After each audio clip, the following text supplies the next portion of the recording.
17 de septiembre, San Pedro de Arbués. Canónigo regular, mártir, 1441-1485. La catolicidad de España, realidad histórica y actual que el mundo paganizante lleva clavada en su costado, ha sido origen de campañas violentísimas por parte del infierno y con la complicidad de cuanto riñen las batallas del vicio y del error. Gracias a Dios, nunca nos ha faltado la prueba, yunque de la fe, crisol de virtudes y garantía para la unidad religiosa y nacional. Una de las más poderosas máquinas alzadas por el mal frente a nosotros ha sido la llamada leyenda negra, fábula imponente con la que han querido aislarnos ante la conciencia universal. Cúmulo de mentiras mal disimulado bajo la capa superficial de unos cuantos hechos que constituyen la excepción de nuestra incomparable historia. Sofisma monstruoso, incapaz de resistir los embates de una lógica elemental.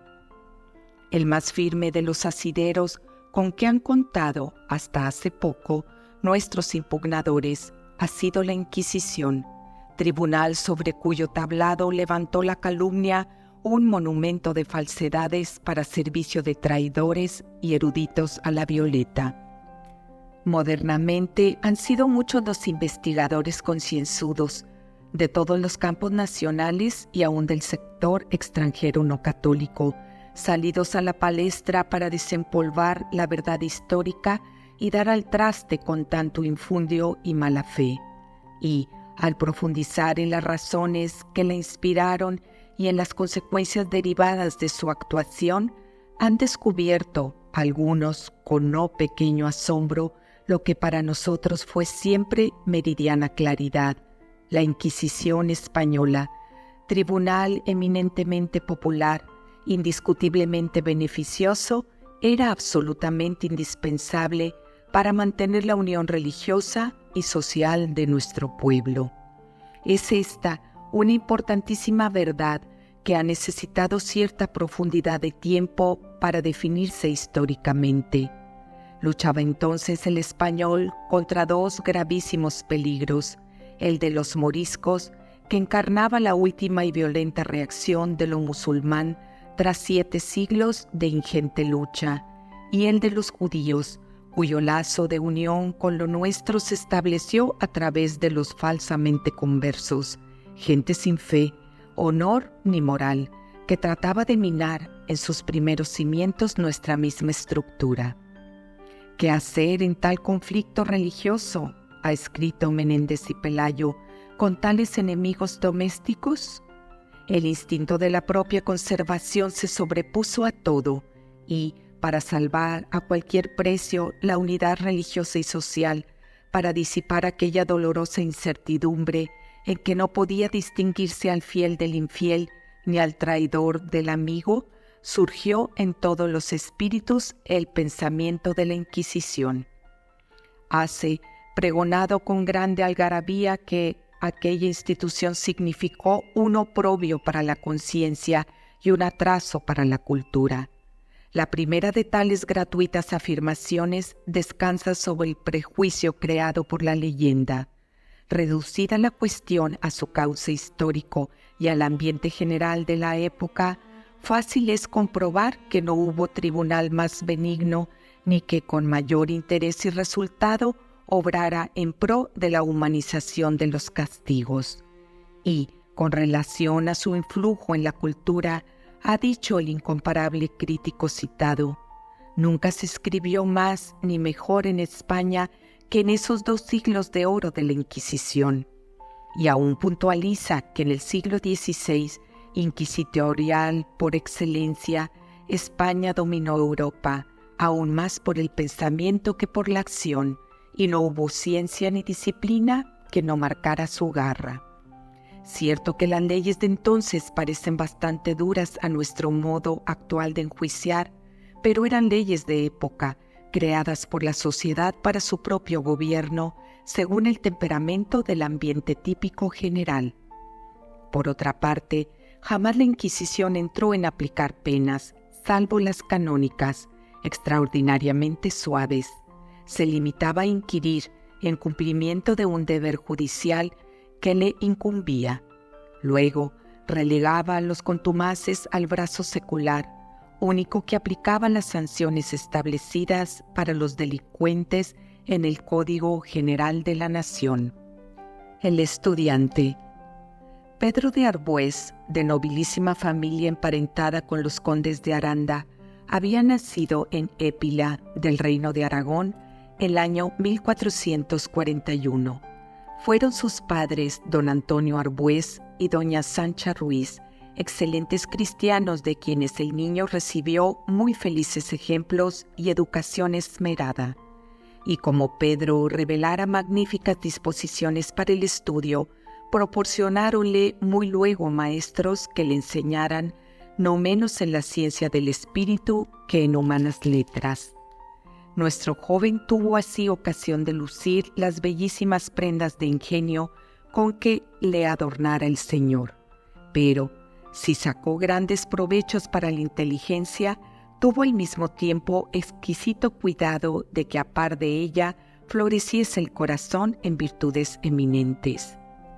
Ya que le vieron en disposición de lanzarse a más dilatados estudios, fue enviado a Bolonia, donde estaba una de las más brillantes escuelas de entonces. Muy pronto cundió la fama del joven aragonés, tan recio y disciplinado en sus reglamentos de estudiante como ejemplar y fervoroso en los asuntos del alma. Compañero amable, corazón generoso y caritativo, talento humilde cuanto espléndido, centraba sobre sí la admiración de sus maestros y el aplauso de los condiscípulos ante quienes pasaba como el mejor representante del mundo estudiantil. Cumplida, pues, con extraordinarios éxitos su carrera universitaria, graduóse como maestro en artes y en filosofía y, en 1468, logró entrar como becario en el colegio fundado en Bolonia por el cardenal Albornoz.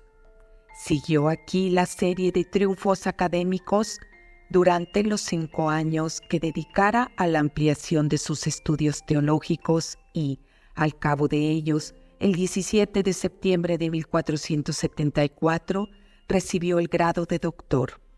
De la categoría moral del estudiante, Pedro de Arbués puede darnos una idea al testimonio de las actas de aquel centro, elogio no rendido a ningún otro anterior ni posterior a él en dichos libros. Fórmula concisa, pero que expresa admirablemente la opinión en que eran tenidos sus valores espirituales y que hace referencia a los multiplicados dones de virtudes con que el Altísimo engrandeció la persona del maestro en artes y en filosofía. Aún Pedro ejerció por algún tiempo el magisterio en la capital boloñesa. Sentía, sin embargo, la nostalgia de la patria y, en cuanto se hubo librado de los compromisos que en Italia le retenían, emprendió el viaje de regreso.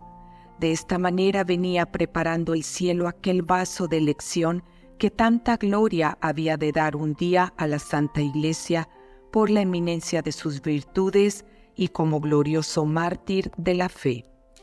Canónigo regular, virtudes del santo.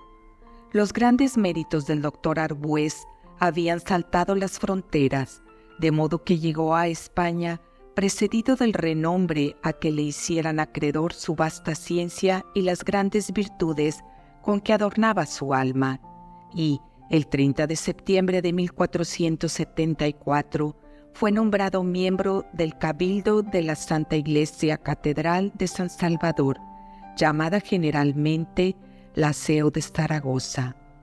Como dicho cabildo la formaran entonces canónigos regulares, hubo de profesar 2 años después, en 1476. Las patrañas difundidas en torno a las figuras relevantes del Tribunal de la Inquisición han llegado a desfigurar la silueta histórica de ciertos jueces de la misma, pero no pudieron destruir el personaje real tal como lo conoció el pueblo y tal como el pueblo lo ha dado a conocer por la tradición y por los documentos.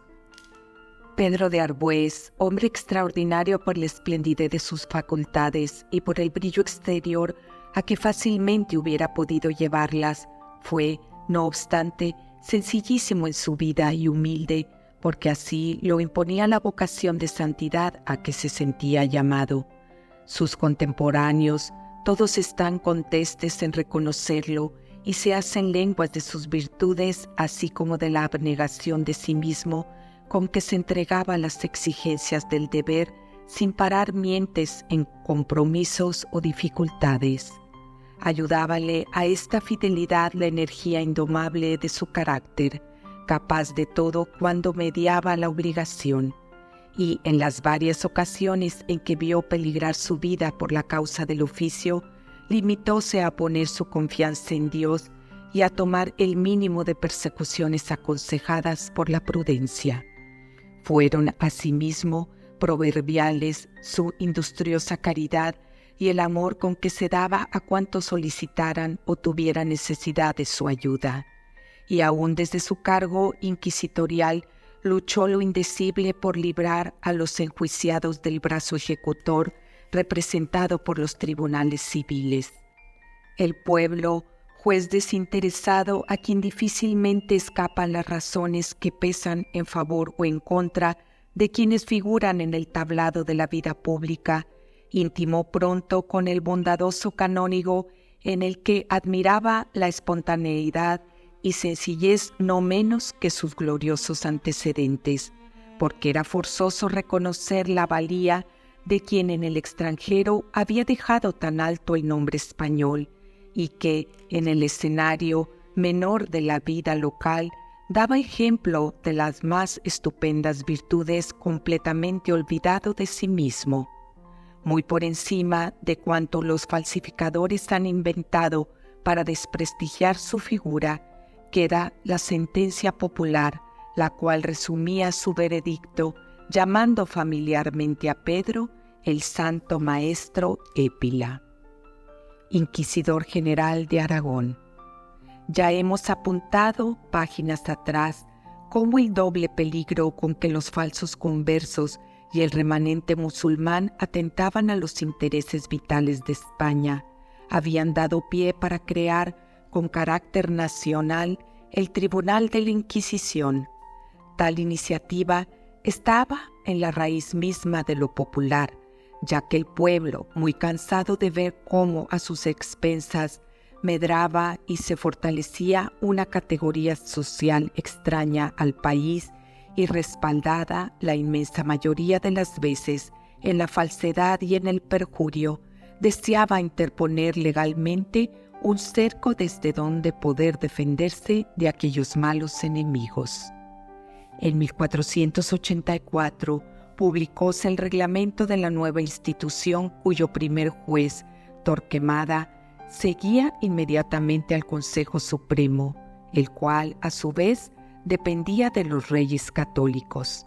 El Santo Oficio tenía por divisa el Misericordia et Justitia, lema desconocido por los tribunales civiles de aquel tiempo. Aunque la Inquisición, como obra humana, adoleciera de naturales defectos, suponían no pequeñas ventajas a que también nos hemos referido. Es el caso que, una vez establecido, Torquemada eligió a Pedro de Arbués como delegado para el reino de Aragón. Concurrían en el nuevo inquisidor tales condiciones de ciencia, ponderación y virtud que los reyes católicos refrendaron enseguida aquel nombramiento, con lo cual el piadoso canónigo veíase muy contra las inclinaciones de su natural condición frente a preocupaciones y responsabilidades que de por sí no hubiera nunca buscado.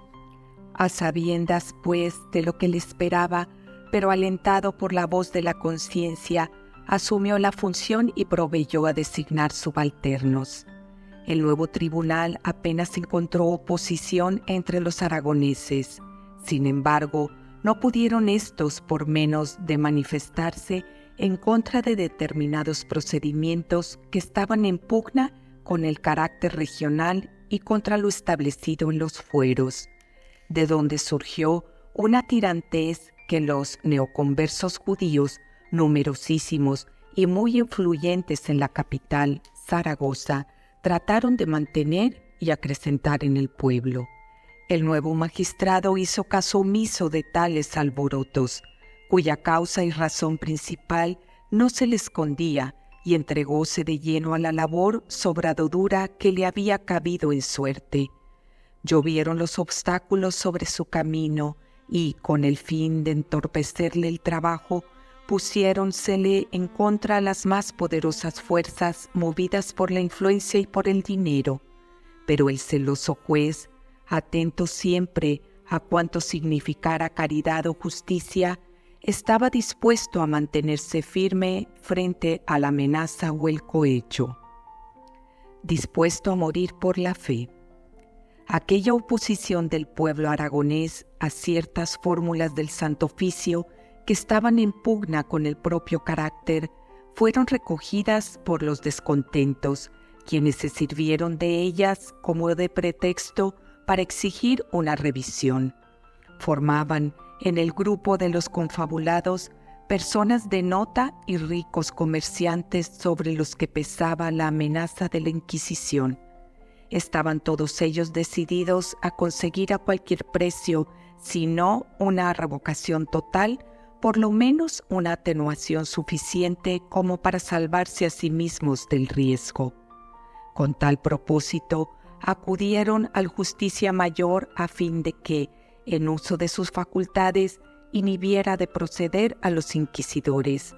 No titubearon en ofrecerle grandes cantidades de dinero para ver de sobornarle.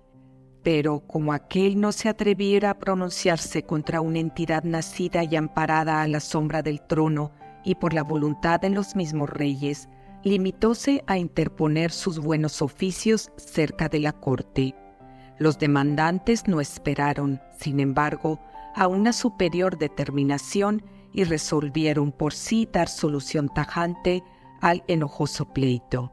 A pesar del sigilo con que celebraban sus conciliábulos, no se recataron tanto como para que el Santo Inquisidor dejara de conocer la amenaza que pesaba sobre su vida.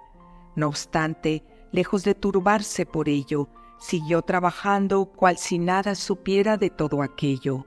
«Si muero a mano de mis enemigos», había dicho a sus informadores, «moriré por la fe». Los conspiradores habíanse reunido en la casa de Luis Santángel, judaizante que se honraba en amparar aquellos criminales proyectos. Después de mucho tratar y discutir, temerosos por un lado del odiado tribunal y, por otro, del peligro a que se exponían con sus secretos planes, andaban desasosegados e indecisos cuando uno de ellos, García de Moros, que luego se salvaría poniendo tierra por medio, inclinó definitivamente la balanza. «Matemos», decía él, «a un inquisidor, que con el miedo no habrán ya de venir otros». Acordóse, pues, pagar algunos asesinos y allí mismo recogieron el dinero de la traición. Pedro de Arbués ya había tenido que sufrir algunos atentados. En cierta ocasión logró descubrir a tiempo que habían tratado de limar las rejas de su misma habitación. Poco después pudo salvarse como por milagro del puñal asesino que le acechaba en una iglesia. Quizá le hubiera sido fácil rodearse de guardianes personales, mas por encima de todo ponía su confianza en el Señor y se sometía con ánimo resuelto a la divina voluntad. Más que su vida misma, importábale el puntual cumplimiento de su deber. Mártir por la fe. Fue la noche del 14 al 15 de septiembre de 1485 la escogida para el sacrílego atentado. Los grandes trabajos que, a causa de su oficio, recaían sobre el inquisidor general, no eran óbice para que, puntualmente, acudiera cada noche al coro con la comunidad de los canónigos. Los enemigos conocían bien esta severidad del santo para cuanto significaba disciplina del propio deber, y resolvieron aprovecharse de ella para sus designios. Después de la conjura tramada en casa de García de Moros, habían conseguido comprar los infames servicios de un converso llamado Juan de Abadía, a quien debían acompañar otros 2 cómplices, uno de ellos hijo de un penitenciado del Santo Oficio. Los asesinos habíanse escondido en el templo del aseo, al amparo de las sombras y en espera de la hora de maitines. Los canónigos, muy ajenos a lo que se preparaba en su misma vecindad, fueron acudiendo al coro. Llegó a poco Pedro de Arbués armado de su farolillo, y antes de pasar a ocupar su puesto, arrodillóse delante del altar para rezar las oraciones preparatorias. Allí estaba absorto en su ejercicio cuando cayó sobre él, espada en mano, el citado Juan de Abadía y tiróle una cuchillada a la garganta. Aunque gravísimamente herido, trató el santo inquisidor de ganar el coro, mas vino tras él otro de los criminales y dióle un nuevo tajo que le atravesó de parte a parte. Cayó el santo a la nueva acometida mientras exclamaba: «Muero por Jesucristo, alabado sea su santo nombre». Huyeron luego los asesinos a merced de la oscuridad, en el ínterin que los canónigos acudían prestamente en auxilio de su hermano. No murió Pedro de Arbués allí mismo, sino que aún sobrevivió 2 días, durante los cuales solo pensaba en solicitar misericordia para los asesinos y en implorar sobre ellos la gracia de Dios. El pueblo, cuyos nobles instintos explotaban tan inicuamente los comprometidos en el sacrilegio, en vez de reaccionar como éstos esperaban, salió por la honra del santo maestro de Épila y dispuesto a limpiar la ciudad de judaizantes. E hizo falta que el arzobispo don Alonso de Aragón interpusiera toda la fuerza de su autoridad y prometiera, no obstante los ruegos del santo mártir, cumplir estricta justicia para impedir una matanza general.